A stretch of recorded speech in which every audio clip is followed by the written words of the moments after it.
NCP তো দাওয়াত পাচ্ছে ওখানে, এনসিপি তে রেজিস্ট্রেশন হয়নি, হয়েছে আমি তো জানি না। ইলেকশন কমিশনকে জিজ্ঞেস করেন এনসিপি রেজিস্ট্রেশন হয়েছে নাকি। ওখানে তো NCP is the only party যে আনরেজিস্টার্ড অবস্থায় ওখানে যাচ্ছে, তো এনসিপি তো প্রিভিলেজড, এনসিপি কে তো প্রিভিলেজ দেওয়া হচ্ছে।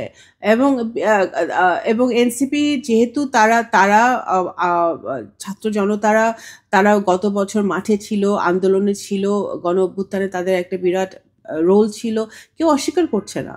কিন্তু বাস্তবতা হচ্ছে আপনি যখন একটি রাজনৈতিক দল গঠন করবেন, আপনার রেজিস্ট্রেশন হতে হবে, আপনার রাজনৈতিক দল হিসেবেই আপনাকে দেখা হবে, আপনার প্রত্যেকটা স্টেটমেন্ট, আপনার প্রত্যেকটা কর্মকাণ্ড, অ্যাকশন রাজনৈতিক দল হিসেবেই মাপা হবে।